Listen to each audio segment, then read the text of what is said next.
heart that hurts. I want to spend my life mending broken people.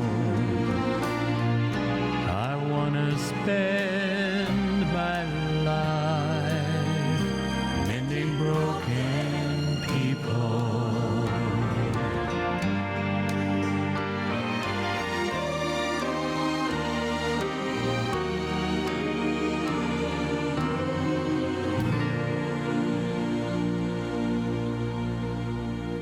Hello friends, welcome to 3AB, and today my name is John Lomacang. If you are part of our family, you already know that.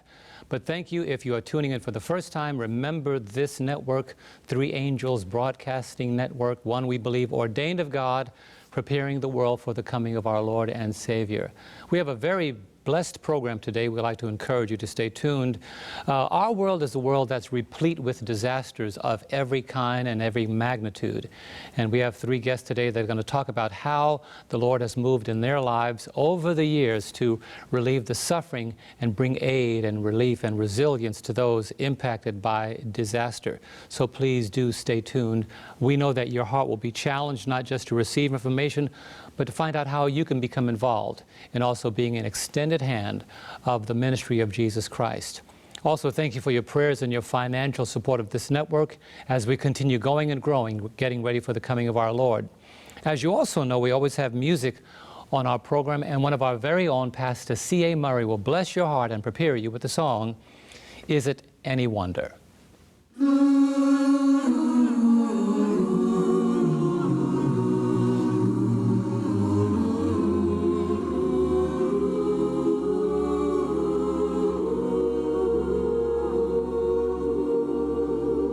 My faith has found a resting place, not in a man-made creed. I trust the ever-living one, that he for me will plead. I need no other evidence, I need no other plea. It is enough that Jesus died and rose again for me.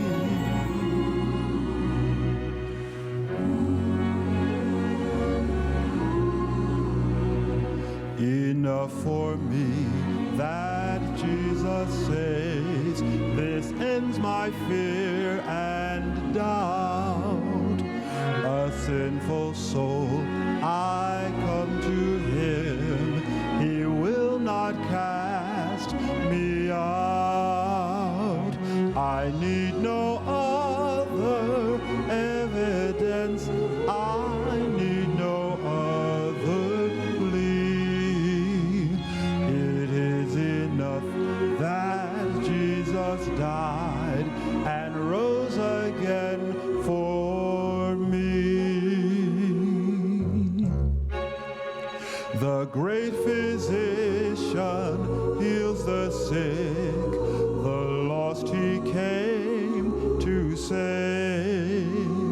For me his precious blood he shed, for me his life he gave. I need no other evidence, I need no other plea. It is enough that Jesus died and rose again for me.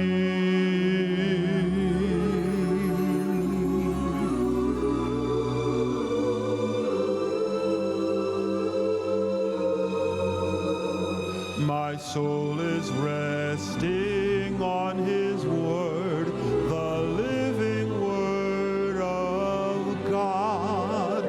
Salvation in my Savior's name, salvation through his blood. I need no other evidence, I need no other plea.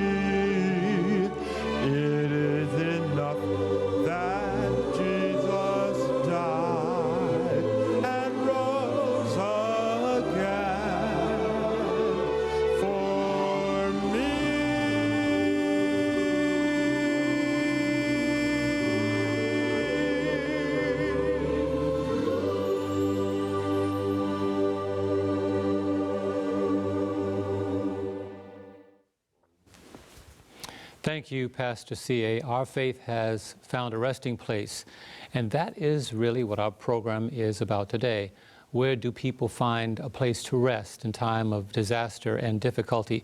And I want to first begin by introducing the CEO and founder of GR3, David Kenther. Good to have you here, David. John, good to see you. I should say good to see you again. Thank you. And we had an opportunity to work on, do a program together, and even to go down and see when there was a hurricane. Yes. Now, where was it again? So I think the first time 3ABN came out with us with Danny and whatnot was Hurricane Katrina. Katrina, that's right. Yes. And we had an opportunity to go down and see the disaster down in the Gulf part of the United Yes. States. But good to have you here. You have, We were there 2 years helping in Katrina. yes, that's So right. You guys, it was a real honor to have you there as well. Yes, and just for those who may not know who you are, tell our audience who you are, what you do, and where you're from. So I was a pastor in Florida for about 32 years. Okay. And God called me to a unique calling that I wasn't asking for. But when a lot of the hurricanes began happening in Florida, I was challenged to say, well, you know, we have over 100 ministries going on in our 5 different services of our church, and we just felt there was more that we could do to impact helping and saving lives. Okay. And so we started feeding thousands of people, and then the conference asked if I would expand to work throughout, you know, the state of Florida. And from there, God has just blessed abundantly by faith, and leaving that comfortable salary check and moving by faith as you do here. That's right. And so it is a faith journey. But the beautiful thing is to see creating the logistics when you allow people to respond who are trained volunteers around the world, professionals and many different people that can go and serve. It's interesting that the lives who are blessed the most isn't particularly those that you're going to help, but how God blesses you as a result of serving. Thank you, David.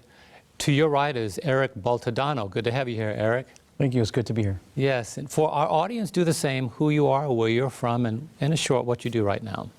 My name is Eric Boltadano, and I'm a lieutenant for the City of Naples Fire Department. I've been there for now 19 years. Okay. And I started off with GR3 when we had our deployment to Haiti in 2010.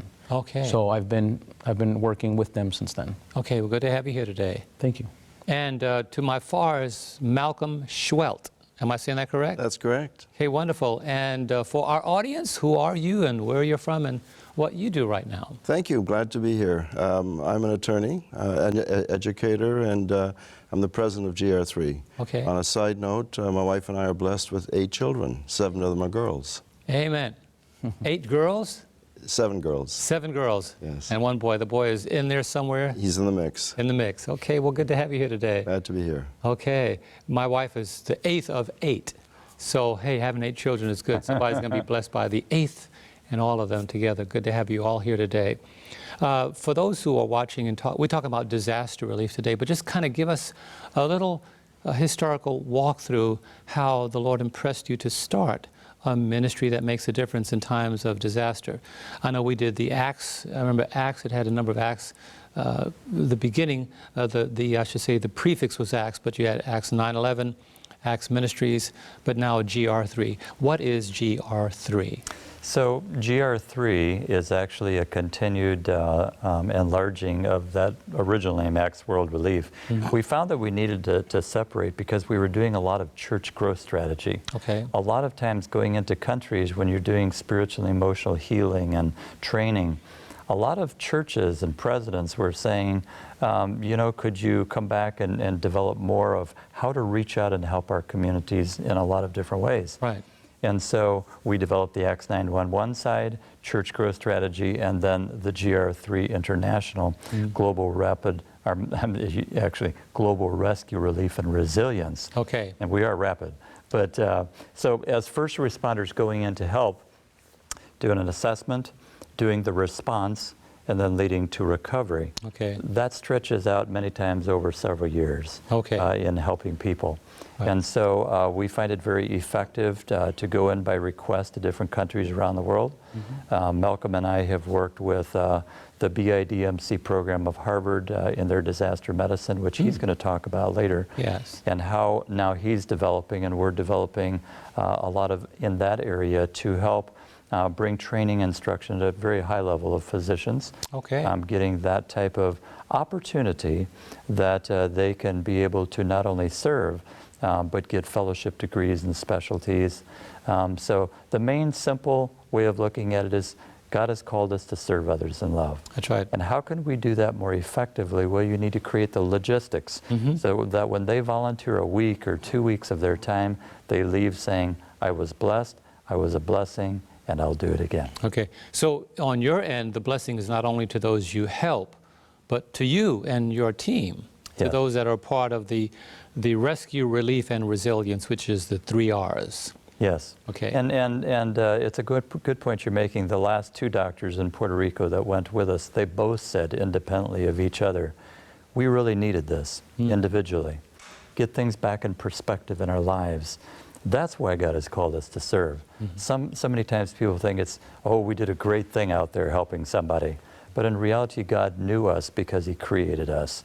And He said, to keep things in perspective in your life, balanced, keep your focus so that I'm in the center, hopefully, is when you see those that are hurting more than yourself. If you're depressed today, if you maybe experience even PTSD or whatever, my encouragement to you is reach out and help somebody in need.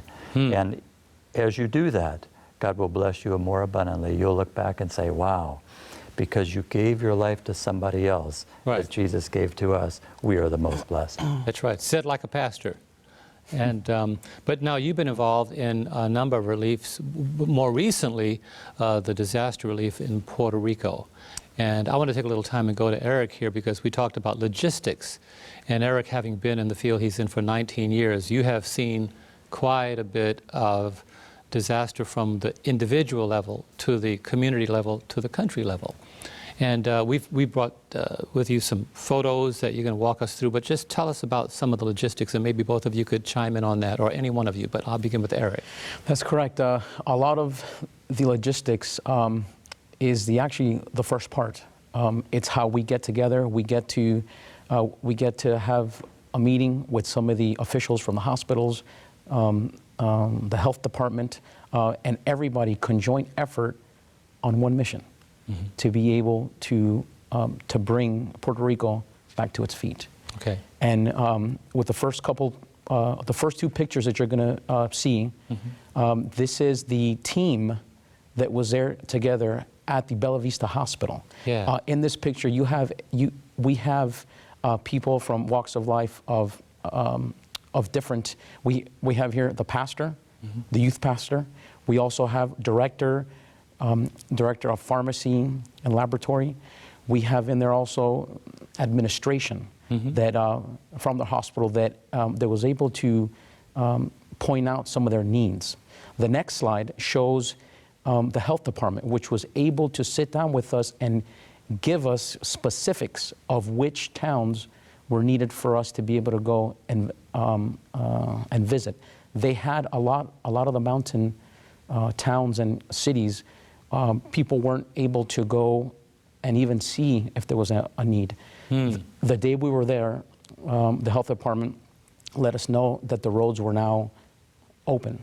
Okay. So they gave us 2 towns specifically, Las Marias, which was one of them, and then also Maricao. In those 2 cities, they had not gotten reports back yet of whether if there was any need. So this was our first mission. Wow. So our first mission as we went out was to go ahead and touch base with some of these towns, and I'll get a little more into that as we get into the later pictures. Okay. So Eric, could you share hold on just a second. The individual on the right-hand side was from where on that last picture? From Florida Hospital? Yes, Florida Hospital also played a great part. We were able to team up not only with Florida Hospital, but also ADRA within the Bella Vista Church. So you're talking about agencies coming together to get this done. That's right. And then, you know, GR3 coming in there, seeing what needs to get done, and having boots on the ground. Okay. So I kind of cut off Malcolm here a little bit. But Malcolm, if you might share a little bit, what were some objectives that we went in to accomplish, and how did you see us accomplishing, and whatever else you'd like to? Well, I just wanted to add that part of the strategy of GR3 is that we're usually invited to a deployment. We don't just go in. It was important to note that the Bella Vista Hospital requested that we come in to assist them. They service a remote area. That's part of their service area, and they had difficulty and challenges meeting some of those needs. So we went in there on a voluntary basis. They very graciously hosted us there. And during the course of the time that we were there, we probably looked at and serviced over 500 patients in various remote areas.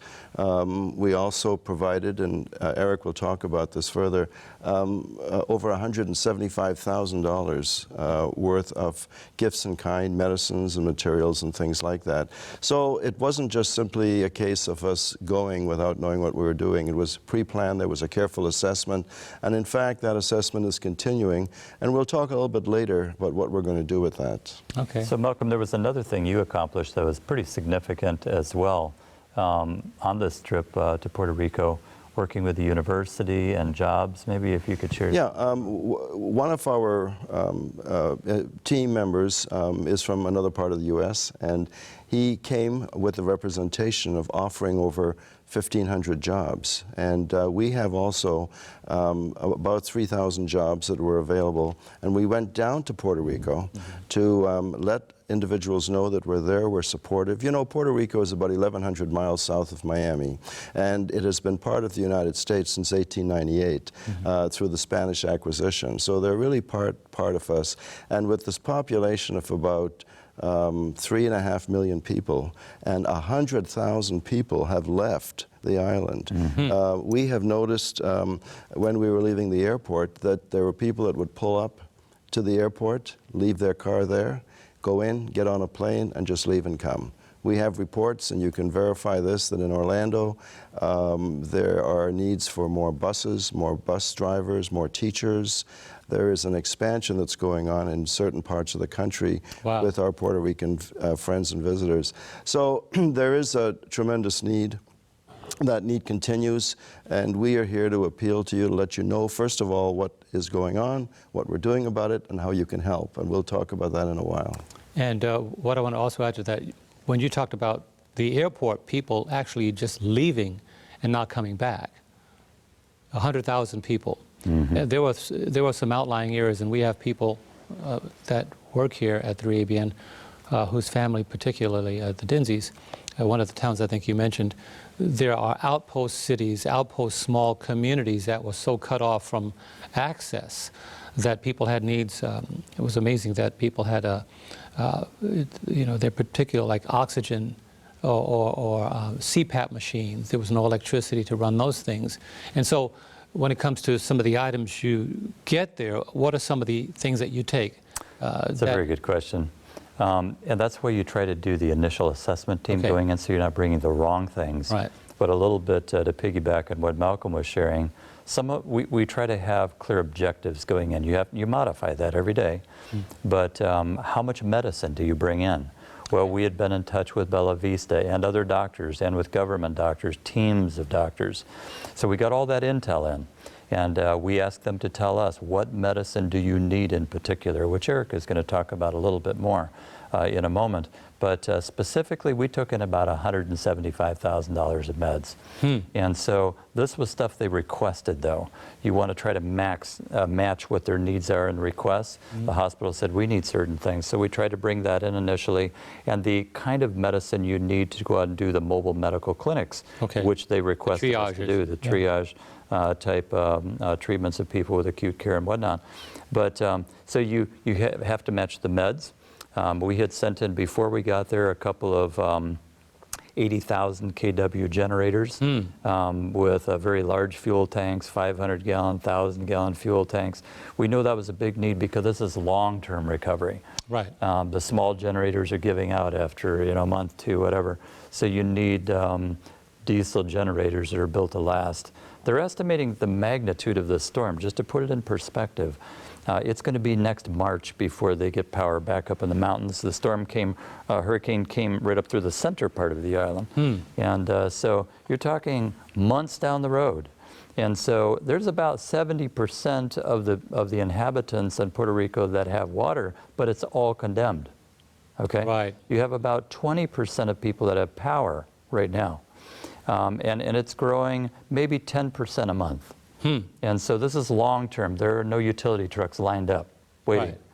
And so as we look at the magnitude, Eric's going to talk about some of the rampant challenges with diseases and outbreaks and things of that nature too. So you're trying to match the going in there with the correct needs. Malcolm and some others went in as business people saying, here's some jobs. My son works at the Orlando International Airport in construction.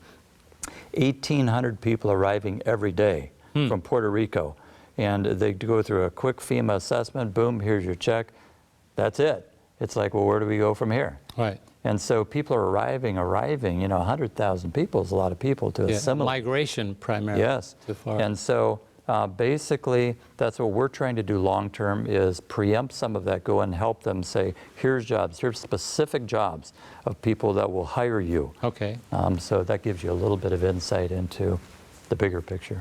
Eric, I want to go back to you because you have some. Yeah, so one of the first things that we did after we had our meetings was we need to get the community ready. They know we need to let them know why we're there, what are we going to do, and we also try to empower them. Sometimes they have certain talents, but they're not sure whether if they'll be needed or not. So we had an appeal that very next Sabbath at the church, and we met with the church, we met with the church members. We were able to talk to them, let them know what our needs are as a group coming in, and we needed to have food and water. I think there's a picture of that, isn't there? Yeah, the next couple of pictures coming up here are going to be showing that. This is the appeal Sabbath morning, and from this appeal, we had an 84-year-old lady who is the director of ADRA for Bella Vista, and she's on the next slide, and you will see that she, with her, this is her niece, she had 25 volunteers after that appeal come Sunday morning, 5 o'clock in the morning, to start getting meals ready. They had 150 breakfasts for us, and now I was just asking for a little box of food. She goes, oh no, we need some hot meals. She goes, these families that we have not touched base with, they need a hot meal. That's right. So she went out and she made 150 breakfasts, and then she made 200 lunches, which she actually came out into the field and brought to us, which is about 3 hours away. So we're talking about 84 years old and has the energy of a young person. Wow. And the picture that was shown up there, I'm sure if you have anybody who's Puerto Rican, anybody who's who has family, there's a famous pot. Wow. And that pot is a Puerto Rican pot. And she has the biggest pot that I have seen, and this is what she uses to cook with. Wow. And then with her help, we were able to do food and water, as we had also medical teams. That's right. Going out there. We had set up a base camp, but we were also going door to door. Now, another thing that I want to touch on is how we were saying that we were getting the community ready and to help us. The next slide shows us at a little town that's called Mani. This little town is on the west side of the island.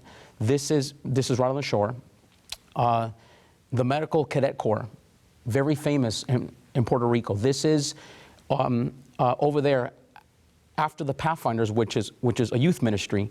After they reach the age of 16, they actually go into this Medical Cadet Corps. This is for young adults, 16 years of age and older, and they have all kinds of trainings that they go through, CPR, medical responses. So they know, and they've been out, and they actually were the first ones out on the field, and were able to even relate to us as far as we need to focus on this side of the island. This side of the island, are where their needs are. So we had young people out there serving, you know, and that always brings me back to Matthew 20:28, where it says that, you know, Jesus came not to be served, right, but to serve. And this is what you see with these young people.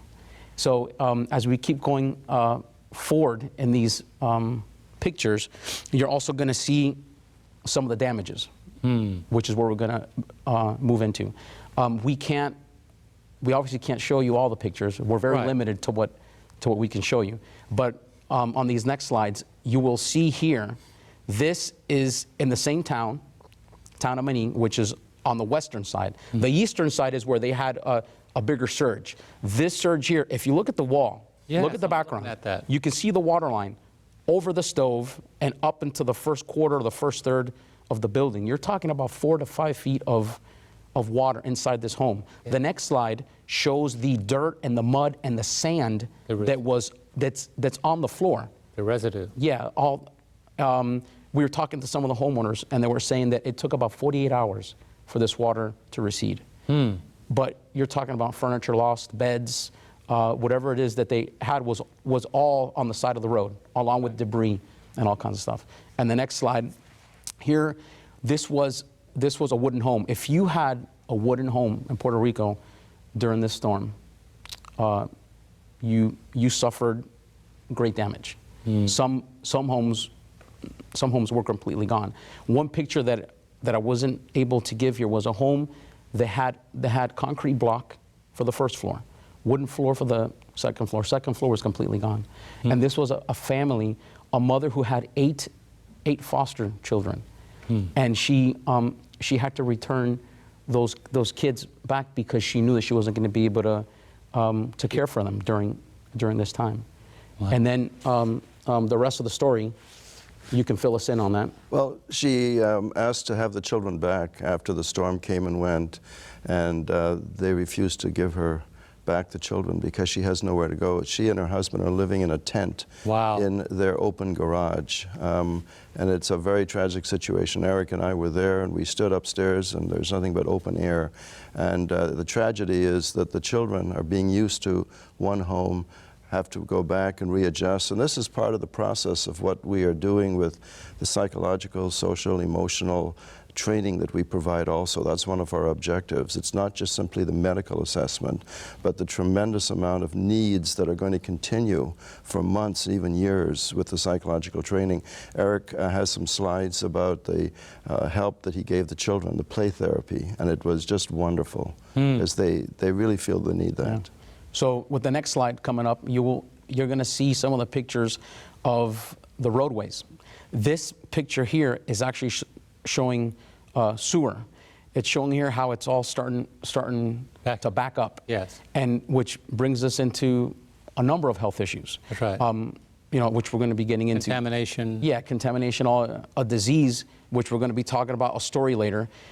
This here shows the road just being washed out. And this town is on the east side of the island. This is the actual side of the island that had 7 to 8 feet of surge. When you walked into homes, there was water all the way up to the ceiling. And then this is what happens when you have all this washout of the roads. Erosion. Sinkholes. That's so right. You start to run, and now you have here, some of these towns is one road going in. So now you run into issues of how can we bring help to these residents when we can't get there. One of the towns that also came up as we were there was Utuado. I think I'm saying it right. They actually lost a major bridge that connects the people to the main part, and they're having to make chains of people across the river to be able to hand over food and water to be able to get it to that little town. I think I've seen that picture where they were talking about how they took it into their own responsibility to create a human chain. Yes. So that they could get supplies across. And so many of these stories are told and retold. And the disaster, just to add to the broadening picture, you know, we had Hurricane Irma, then Hurricane Maria. And Maria was kind of the cleanup of whatever. Irma didn't hit Maria did, and Maria really devastated Puerto Rico, but Irma devastated the Virgin Islands. And Maria also cleaned up some of the Virgin Islands like St. Croix and then straight over to Puerto Rico. So we're talking about a wide area. And what I want to emphasize on this is when GR3 looks at the assessment and you get a call, and you have to also determine what your resources are able to cover. Because if you got a call from St. Thomas, St. John's, St. Croix, Puerto Rico at the same time, you have to determine, wow, how are we going to be able to cover that large area and begin to assess and then to bring relief and recovery. How do we do that? How do you determine, David, I want to ask you this question, how do you determine what you're able to do? Is it by the finances, or is it by the team size? Or? And actually, it's a good question, an excellent question, and a lot of it is determined by a number of factors. One is when it's large enough, you're always trying to figure out how much beds, how much supplies do you take, and resources needed. And we need to keep in mind that there were storms happening domestically in the U.S. first. That's right. And so we were responding. We had one of our paramedics in Houston leading out a team there. We had in Florida situations. We were doing more debris relief in Florida with some of our forklifts and things, That's right. heavy duty stuff.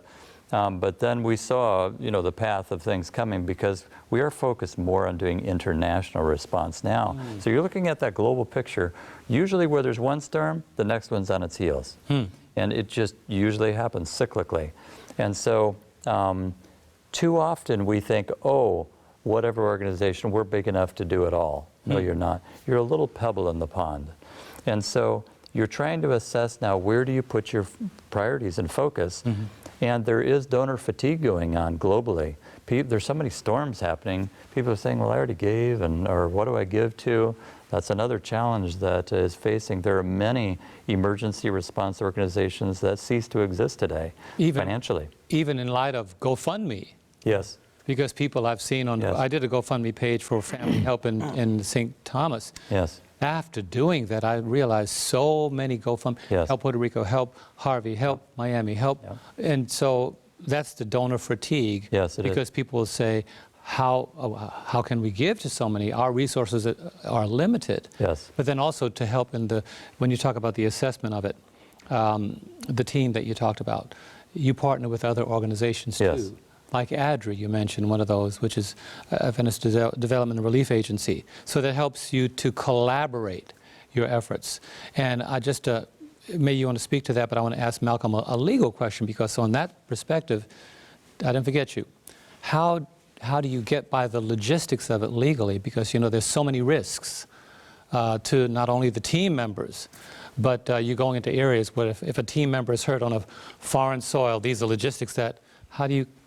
Well, to answer that question simply, there is always that risk, and there's the aspect of due diligence, and our volunteers are well aware of the dangers, potential dangers, but we use every effort to keep them safe and to make them safe. We usually have security with us, and to help answer your question to David, again, we go in by invitation.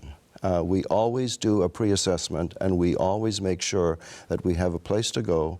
We have adequate security. We will not put our volunteers at risk in any way, shape, manner, or form. Okay. As much as we do that, there is still always that potential for danger. Right. But we try to minimize that. If you go to our website, you'll find that you can find a place to sign up as a volunteer, and also we provide excellent insurance while you're away. It's very, very inexpensive. So those are two of the things that we wanted to address with you. And I brought that up because of being aware, looking at the website. I wanted people to know, those of you listening and watching the program, I wanted you to know that they are not flying by circumstance, but they are covering these issues so that when you partner with the GR3, you're not putting yourself at risk without any kind of possible coverage. If something happens to me while I'm in the field, there is coverage, like you mentioned, insurance. But then also from a paramedic EMT perspective, having been in many of these situations,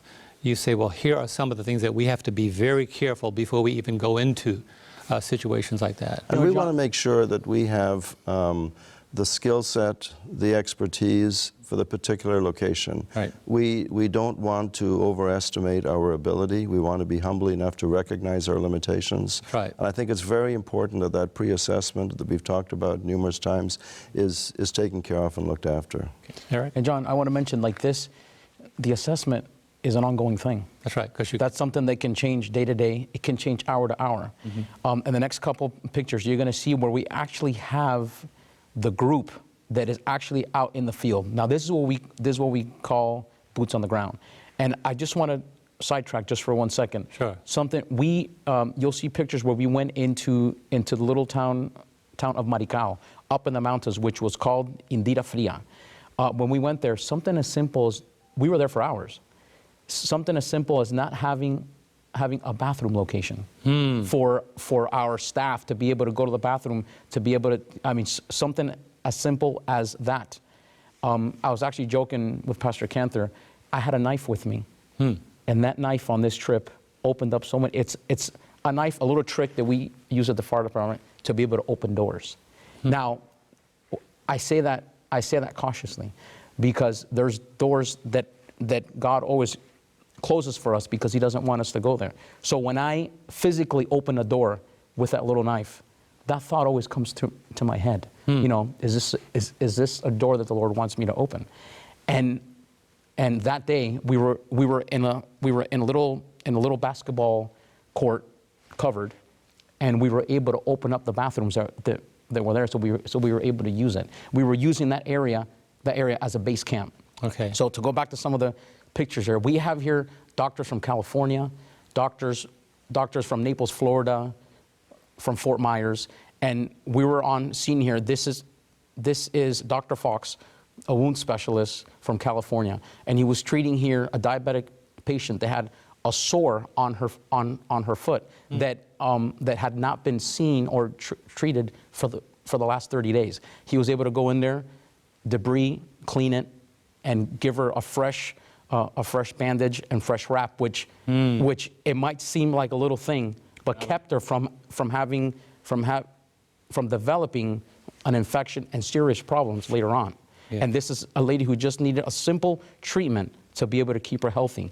This is now a gentleman who came in who had a cyst on his back, a cyst that was about a good 3 to 4 inches, and we were able to take care of it and clean it out from. And then some of the next slides that you're going to see here also show you the whole team. Wow. As this is the team that went into the mountains. I mean, I can't even give you a number there, but you can see the amount of people.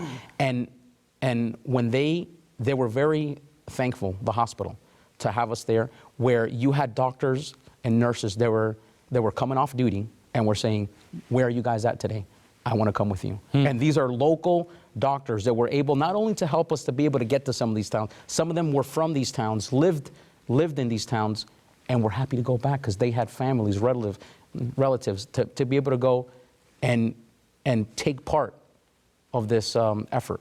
And I want to mention some of the partners also, MAP International, which actually helped us to get some of the pharmaceuticals. What does MAP mean? I'll turn it over to Dave. He's been working with them for years. So MAP has been a great partner. They have many donors that sponsor pharmaceuticals. A lot of pharmaceuticals from the Netherlands, different countries, that are pennies on the dollar compared to the cost of getting them in the U.S. They're the largest in the world. We have found that by partnering, it is a huge blessing. And so when we order, like in Haiti, $24 million of pharmaceuticals, which we brought in, with 7,500 medical care providers, it's a lot of value in medicine, but we're getting it for pennies on the dollar. Okay. And so donors say, well, how can you afford $24 million? I know, I was just thinking about that. But the beautiful thing is you have donors that are sponsoring MAP medicine, so they can buy it. They're buying it from the Netherlands and other sources, so they're getting it pennies on the dollar compared to the U.S. prices. So partnerships are invaluable. People say, how can you do so much? And the reason is because of partnerships. So and David, we can add that Airlink is another tremendous partner that has helped us with travel and transportation arrangements, and other organizations like that. Airlink. Yeah. Airlink. Okay. Airlink. So these are ways that GR3, while being the core, while being the base of it, if I could use the analogy of the octopus, there are many arms. There must be many arms in emergency response. If not, you'd need to have so many millions and millions of dollars, because we do know of many organizations that we work alongside. They fly expensive airfares, they stay in first-class hotels. They do a lot of things that cost a lot of money. GR3 has always operated on the premise that we all are volunteers. You have less than 1% overhead, compared to many organizations that it's 70% overhead. And a lot of people don't realize that. They don't know that, but when you're giving $1, 70% of it is going to administration. It's not boots on the ground. We're opposite of that. So when you give a donation to GR3, Danny has asked the question you have over the years, how do you do so much? Well, it's because that donation is going directly into action, helping people. And so by having partnerships, Malcolm works a lot on with Airlink, making sure that our first responders have free airfare. Now, some of the docs could pay for their own airfare, but when you do things like that to bless others, it allows them to return, to keep helping. Right. And it helps be good stewards of God's money. So when people give, they say, wow, that is really making a difference. You know, I heard about one organization. I'm glad you made that point, because a lot of times when people hear donation, they ask how much is going to the field, how much is going to the participants.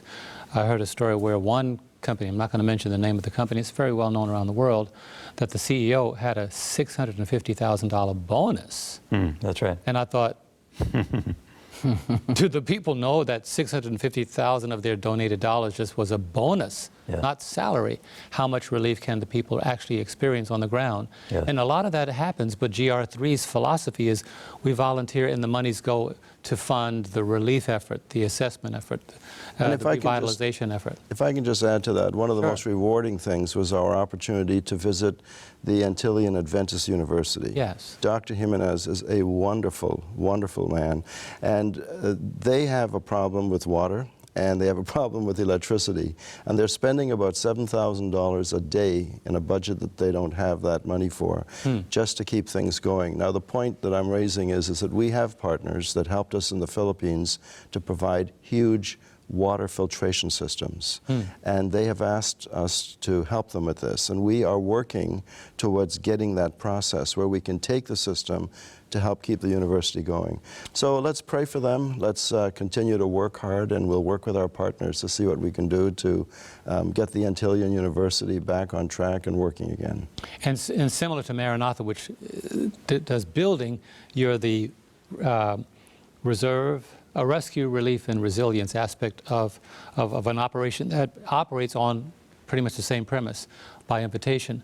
Now, do you have any more pictures that you want to walk? Yeah, I have the last set of pictures here I want to show you. It's something that we tend to forget. Yes. And these are the kids. While we had the base clinic that was in the mountains, I saw all these kids that were hanging around that came with their families. Now, you know, it's hard sometimes to have a child open up to you and share their feelings with you. So you start with what is called play therapy. So you get them involved, they get your confidence, and you start to, they start to learn and talk with you, and then they start to open up. And kids, believe it or not, they like to have a little bit of discipline. And what I mean by that is, I'm one of the directors for the Bonita Springs Pathfinders. So to me, when I see kids, I try to put them into action. Okay. So even these kids that are there, I had them marching. I had them like if they were a little military, a little Pathfinder group. Okay. And let me tell you that we were playing games, we were doing all that stuff, and they always asked me, "Let's go back to marching. Let's go back to marching. We want to march." Why? Because possibly for the first time they were able to do something as a group together, and they were seeing the results of how they were able to work together.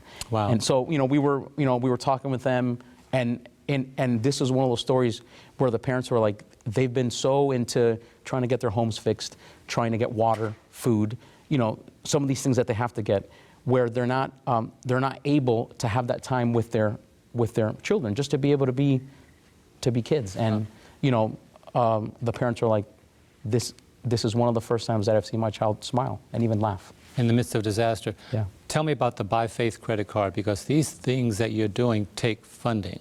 They do. There are ways that people can participate. They do. And what Eric was tapping into, and I'll get to that in just a second, it has to do with intervention. The sooner you intervene in the traumatic stress, the sooner they respond, and they're resilient. God has made us that way. Right, the so recovery. What Malcolm and Eric are sharing, that mental and emotional spiritual care is very intentional with GR3 and what we do. Well, 80% of people's illnesses are of the mind. I like. It develops into other things. And the good point of that is you're not just restoring buildings Yes. and roads and waters, Yes. but you're restoring people. That's a very, and the pastoral aspect of that Yes. gives you that insight Yes. that we're not just ministering to broken That's right. things, but to broken people. Yes. Pastor John, I want to mention to you, we talked about this earlier. Yes. This is the card actually that we use by faith. This is a credit card that all of our expenses for buying meds, for deploying, goes on through the years. It is by faith. There are times my wife and I have had to pick up the tab on this. But we continue to know that God is faithful. Amen. Right now there's a balance on this credit card of $28,000. Deployments, medicine. And sometimes we need to share the particulars that our listeners listen, our viewers, and they say, how can I help? I want to make an appeal that God may be speaking to someone right now. There is a $28,000 balance on this credit card. There are other storms coming. And God may be speaking to you saying, you know, this is a specific need. We know how our money can be blessed and multiplied.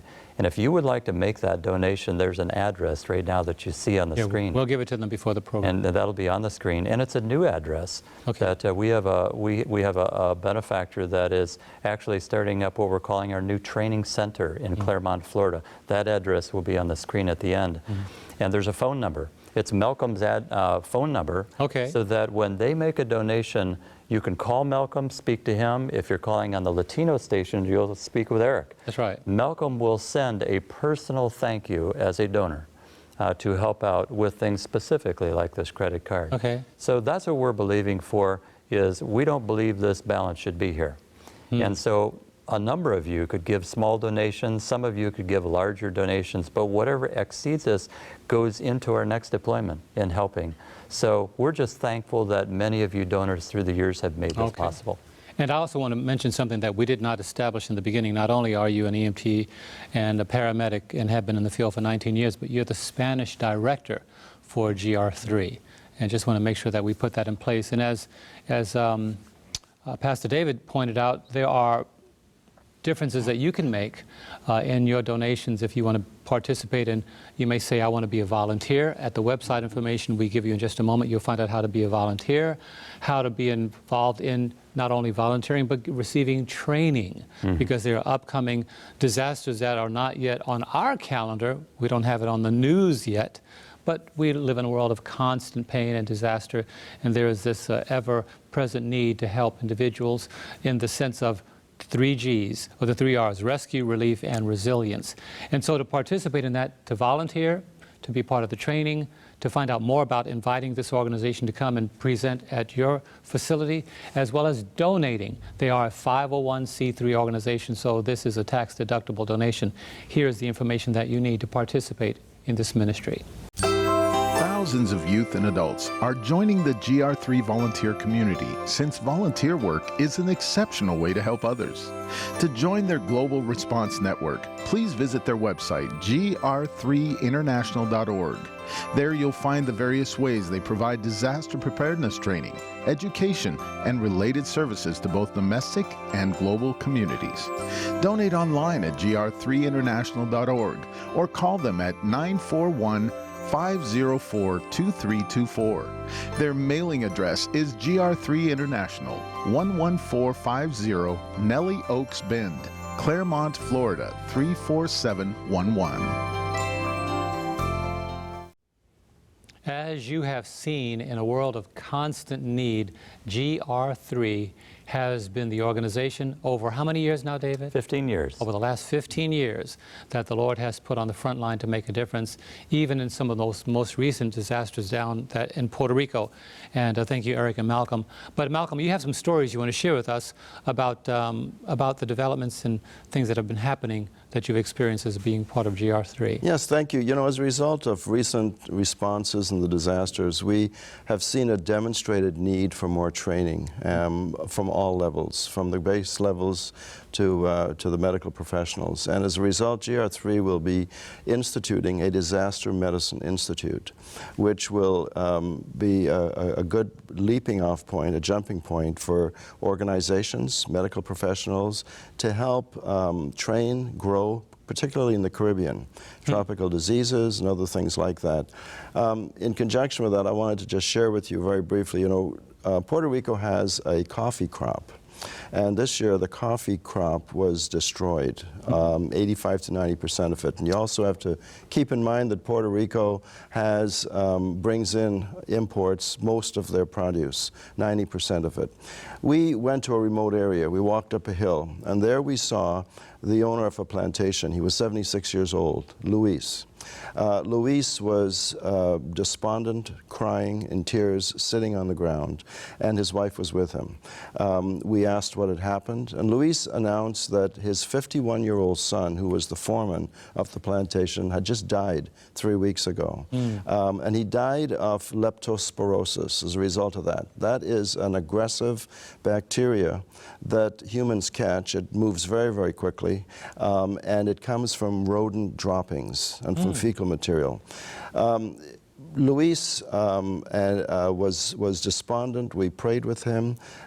He was touched by it. Even the medical doctor touched him and said to him, "You'll be okay, just have faith." And he seemed to lighten up. It was just a wonderful experience. But what I want to tell you is that as a result of things like leptospirosis, we see a tremendous need to involve the veterinary aspect of it. And our Disaster Medical Institute is going to include doctors and veterinarians. There is no concerted, organized effort now globally or domestically where medical doctors and veterinarians can come together and work together. So we've been working with organizations to bring together a One Health system and to help bring veterinarians in. Right now in Puerto Rico, there is a tremendous need. We are doing a pre-assessment right now, and it is our plan to return to look specifically at that issue.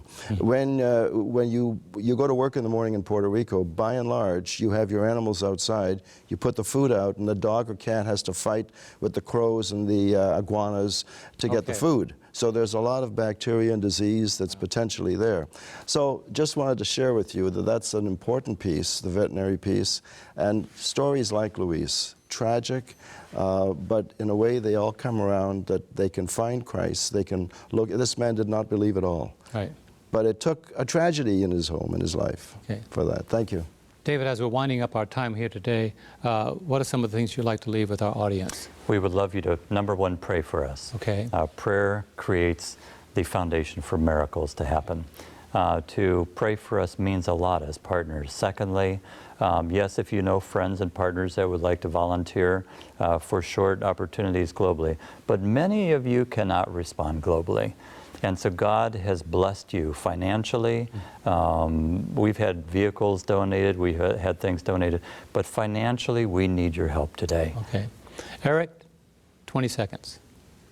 Well, I want to, I just want to thank GR3 for giving me this opportunity.